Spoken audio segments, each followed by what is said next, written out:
എല്ലാവർക്കും പുതിയൊരു വീഡിയോയിലേക്ക് സ്വാഗതം. ഇന്ന് മില്ലറ്റ് വെച്ചിട്ടൊരു പ്ലം കേക്കാണ് ചെയ്യാൻ പോകുന്നത്. നമ്മുടെ റാഗി ഉണ്ടല്ലോ, റാഗി വെച്ചിട്ടാണ് ഇന്നത്തെ പ്ലം കേക്ക്. നമുക്കതെങ്ങനെ ചെയ്യുന്നത് നോക്കാം. അപ്പോൾ അതിന് വേണ്ടി ഞാനിവിടെ എടുത്തിട്ടുള്ളത് റാഗി പൗഡറാണ്. റാഗി നമുക്ക് കടയിൽ നിന്ന് വാങ്ങിക്കാൻ കിട്ടുന്ന പൊടി എടുത്താലും മതി. ഇത് വീട്ടിൽ നിന്ന് എടുത്തിട്ടുള്ള പൊടിച്ചിട്ടുള്ള പൊടിയാണ്. അത് 1.25 കപ്പാണ് ഒരു അരിപ്പയിലേക്ക് ഇട്ട് കൊടുക്കുന്നത്. കൂടെ തന്നെ 1 ടീസ്പൂൺ ബേക്കിംഗ് പൗഡറും 1/2 ടീസ്പൂൺ ബേക്കിംഗ് സോഡയും 1/4 ടീസ്പൂൺ ഉപ്പും ചേർന്ന് നന്നായിട്ടൊന്ന് ഇതേപോലെ ഒന്ന് ഇടഞ്ഞെടുക്കുക. നന്നായിട്ടൊന്ന് എല്ലാ ഭാഗത്തേക്കും പൊടികൾ എത്തിച്ചേരണം. അതിനുവേണ്ടി ഒന്ന് മിക്സ് ചെയ്യാം. പിന്നെ ഞാനിവിടെ കുറച്ച് ഡ്രൈ ഫ്രൂട്ട്സ് എല്ലാം സോക്ക് ചെയ്ത് വെച്ചിട്ടുണ്ട്. അപ്പോൾ അത് എന്തിലൊക്കെയാണെന്നുള്ളത് ഞാൻ കറക്റ്റായിട്ട് ഡിസ്ക്രിപ്ഷനിൽ കൊടുക്കാം. പിന്നെ കഴിഞ്ഞൊരു കേക്ക് മേക്കിംഗ് ഉണ്ടായിരുന്നു, അത് ആ ഒരു വീഡിയോയിലും ഞാൻ കറക്റ്റായിട്ട് കാണിച്ചു തരുന്നുണ്ട്. അപ്പോൾ അതിൽ ഞാൻ നമുക്ക് കയ്യിലുള്ള എന്തൊക്കെയാണോ അവൈലബിൾ ആയിട്ടുള്ള ഡ്രൈ ഫ്രൂട്ട്സ് എല്ലാം എടുത്തിട്ടുണ്ട് കേട്ടോ. അന്നതൊന്നുമില്ല, ഏത് വേണമെങ്കിൽ എടുക്കാം. അപ്പോൾ അത് അളന്ന് നോക്കിയപ്പോൾ 1.25 കപ്പാണ് ഉള്ളത്. നമ്മൾ അതിൻ്റെ ആ ഒരു ജ്യൂസ് മാറ്റി വെക്കണം കേട്ടോ, അതും നമുക്ക് കേക്കിലേക്ക് ചേർക്കാനുള്ളതാണ്. അപ്പോൾ അതേ ഞാനിവിടെ ഡ്രൈ ഫ്രൂട്ട്സ് എല്ലാം മാറ്റി വെച്ചിട്ടുണ്ട്. ഇനി അതിലേക്ക് 1/4 കപ്പ് ആട്ടപ്പൊടിയാണ് ചേർത്ത് കൊടുക്കുന്നത് കേട്ടോ. ഗോതമ്പ് പൊടി ആയാലും മതി. അപ്പോൾ അത് കുറേശ്ശെ ഇട്ടിട്ടൊന്ന് മിക്സ് ചെയ്ത് വെക്കാം. അപ്പോൾ അത് കേക്ക് ഉണ്ടാക്കി കഴിയുമ്പോൾ നമുക്ക് ഫ്രൂട്ട്സ് എല്ലാം ഒരേ ലെവലിൽ ആയി വരണം. അതിന് വേണ്ടിയിട്ടാണ് നമ്മളിങ്ങനെ ഈ ഒരു പൊടി മിക്സ് ചെയ്ത് വെക്കുന്നത്. അപ്പോൾ അത് മാറ്റി വെച്ചു. ഇനി വേണ്ടത് മുട്ടയാണ്. ഞാനിവിടെ 3 മുട്ട, റൂം ടെമ്പറേച്ചറിലുള്ള ഇൻഗ്രീഡിയൻസ് ആട്ടോ എല്ലാം വേണ്ടത്. എല്ലാം അങ്ങനെ തണുത്തൊന്നും ഉപയോഗിക്കരുത്.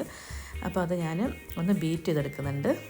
ഒരുപാട് ഇങ്ങനെ പതഞ്ഞു വരുന്നു വേണ്ട, ചെറുതായിട്ടൊന്ന് മിക്സ് ആയിട്ടുണ്ടെങ്കിൽ നമുക്കതിനകത്തേക്ക് പൊടിച്ച പഞ്ചസാരയാണ് ചേർത്ത് കൊടുക്കുന്നത്. ഞാനിവിടെ 1/4 കപ്പ് ആണ് ഇപ്പോൾ ചേർക്കുന്നത്. മൊത്തത്തിൽ 1/2 കപ്പ് ചേർക്കുന്നുണ്ട്. അപ്പോൾ ഇതിൽ പട്ട, ഗ്രാമ്പു, ഏലക്ക, പിന്നെ ചുക്ക്, അതുപോലെ നമ്മുടെ ജാതി, ഇത്രയ്ക്കും ചേർത്തിട്ട് പൊടിച്ചതാണ്. നിങ്ങൾക്ക് ഈ ഒരു പ്ലം ഗരം മസാല സെപ്പറേറ്റ് പൊടിച്ചെടുത്ത് ചേർക്കാവുന്നതാണ് കേട്ടോ. അപ്പോൾ അതുകൂടെ ചേർത്ത് നന്നായിട്ടൊന്ന് മിക്സ് ചെയ്തെടുക്കാം. അപ്പോൾ അതിന് ഇതിലേക്ക് വേണ്ടത് ഓയിലാണ്. ഓയിലും ബട്ടറും കൂടെ ചേർത്തിട്ടുള്ള ഒരു മിക്സാണ് ഇത്. ഞാൻ 1/2 കപ്പ് ഒഴിച്ചു കൊടുക്കുന്നുണ്ട്. അപ്പോൾ നിങ്ങൾക്ക് സെപ്പറേറ്റ് ഓയിൽ മാത്രം ചേർത്ത് കൊടുക്കാം, ബട്ടർ മാത്രം ചേർത്ത് കൊടുക്കാം. അപ്പോൾ അതുകൂടെ മിക്സ് ചെയ്ത് കഴിഞ്ഞിട്ടുണ്ടെങ്കിൽ നമുക്ക് ഈ ഒരു ഡ്രൈ ഇൻഗ്രീഡിയൻസ് ഉണ്ടല്ലോ, നമ്മുടെ റാഗി മിക്സ്, അതും കൂടെ ഒന്ന് ചേർത്ത് നന്നായിട്ടൊന്ന് യോജിപ്പിച്ച് കൊടുക്കുക. അപ്പോൾ ഞാനിവിടെ ഇതേപോലെ മിക്സ് ചെയ്തെടുത്തിട്ടുണ്ട് എല്ലാ പൊടിയും. അപ്പോൾ ഇതിൽ ഞാൻ വേറെ ഒന്നും ചേർത്തിട്ടില്ല കേട്ടോ. നമ്മുടെ മുട്ട മിക്സും പിന്നെ ഓയിലും അത് മാത്രമേ ഉള്ളൂ. അപ്പോൾ അത് നന്നായിട്ട് ഇപ്പോൾ ഒരു കട്ടി ആയിട്ടാണല്ലോ ഉള്ളത്. ഇനി നമുക്കിനകത്തേക്ക് നമ്മുടെ ഡ്രൈ ഫ്രൂട്ട്സ് ഇട്ട് കൊടുക്കാം. അതുകൂടെ ചേർത്ത് നന്നായിട്ടൊന്ന് മിക്സ് ചെയ്തെടുക്കാം. ഇനി ഒരുപാട് ഇട്ട് ഇങ്ങനെ കുത്തി ഇളക്കാൻ പാടില്ല കേട്ടോ. ഇനി അതിലേക്ക് ആ ജ്യൂസ് ഉണ്ടല്ലോ നമ്മൾ സോക്ക് ചെയ്ത് വെച്ചിട്ടുള്ള, അത് ഓറഞ്ച് ജ്യൂസാണ് കേട്ടോ. ഞാൻ ഓറഞ്ച് ജ്യൂസിലാണ് സോക്ക് ചെയ്ത് വെച്ചിരുന്നത്. അപ്പോൾ അതും കൂടെ ചേർത്തിട്ട് നന്നായിട്ടൊന്ന് മിക്സ് ചെയ്തെടുക്കാം. ഇനി വേണ്ടത് നമ്മുടെ കാരമൽ സിറപ്പ്. ഇതും നമ്മൾ നേരത്തെ ഉണ്ടാക്കി വെച്ചിട്ടുള്ളതാണ്. കടല കറക്റ്റ് പാകത്തിനാണ് കിട്ടുള്ളത്. ഒരുപാട് വെള്ളം പോലെ ആവാൻ പാടില്ല കേട്ടോ. കുറച്ചിങ്ങനെ കട്ടി സിറപ്പായിട്ട് തന്നെ കിട്ടണം.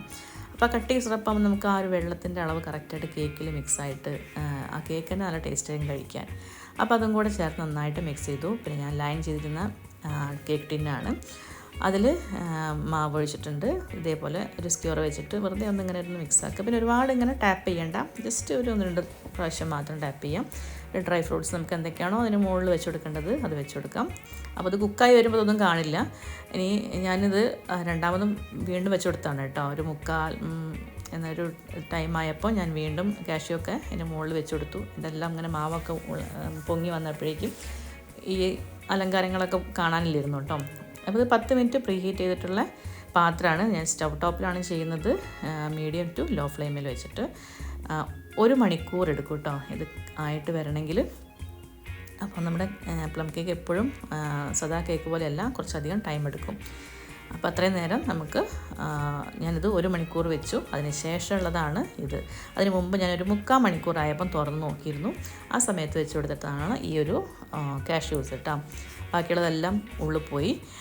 അപ്പോൾ ഇത് കറക്റ്റ് പാകത്തിന് കിട്ടിയിട്ടുണ്ട്. നമുക്കതിനി അടുപ്പിൽ നിന്ന് മാറ്റാം. കറക്റ്റ് ഇത് 1 മണിക്കൂറും 5 മിനിറ്റും എനിക്കെടുത്തു. അപ്പോൾ എങ്ങനെ പോയാലും 1 മണിക്കൂർ വേണം അതിന്. അതിൽ കൂടുതൽ ചിലർക്ക് ഈ പാത്രത്തിൻ്റെ അളവും വലുപ്പമൊക്കെ അനുസരിച്ച് വ്യത്യാസപ്പെടും കേട്ടോ.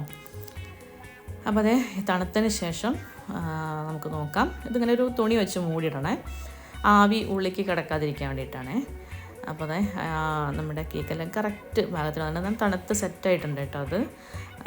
ഇനി ഈ സമയത്ത് വേണമെങ്കിൽ നമുക്ക് കുറച്ച് വൈൻ ഇതിൻ്റെ മുകളിലൊന്ന് തേച്ച് കൊടുക്കാം. ഇനി അല്ല എങ്കിൽ ബട്ടർ, രണ്ടായാലും കുഴപ്പമില്ല. അപ്പം ഞാനിപ്പോൾ അതിലൊന്നും ചെയ്യുന്നില്ല. അപ്പോൾ കണ്ടില്ലേ നമ്മുടെ കേക്ക് നല്ല കറക്റ്റ് പാകത്തിന് എന്താ ആ ഒരു വലിപ്പവും പിന്നെന്താ നന്നായിട്ട് സെറ്റായി വന്നിട്ടുണ്ട്. ഒരു ഡാർക്ക് കളറും ഒക്കെ കിട്ടിയിട്ടുണ്ട്. ഡാർക്ക് കളർ ഇത്രയും ആവാൻ കാരണം അത് നമ്മൾ റാഗി പൗഡർ എടുത്തുകൊണ്ടാണ്. അപ്പോൾ നമുക്കൊന്ന് കട്ട് ചെയ്ത് നോക്കാം. ഇത് ശരിക്കും മൈദ കൊണ്ട് ചെയ്യുമ്പം നല്ല സോഫ്റ്റ് ആയിരിക്കും. അത്ര സോഫ്റ്റ് നമ്മൾ റാഗി വെച്ചിട്ട് ഉണ്ടാവില്ല. പക്ഷേ കഴിക്കാൻ നല്ല ടേസ്റ്റാണ് കേട്ടോ. കണ്ടില്ല, ഈ ഡ്രൈ ഫ്രൂട്ട്സ് എല്ലാ ഭാഗത്തും തന്നെ കവർ ചെയ്ത് നിൽക്കുന്നുണ്ട്. അപ്പോൾ ഇത്രയാണ് നമ്മുടെ ഇന്നത്തെ പ്ലം കേക്ക്. എല്ലാവരും ഇഷ്ടപ്പെട്ടിട്ടുണ്ടെങ്കിൽ ഒന്ന് ഉണ്ടാക്കി നോക്കുക. എല്ലാവർക്കും happy Christmas and happy new year.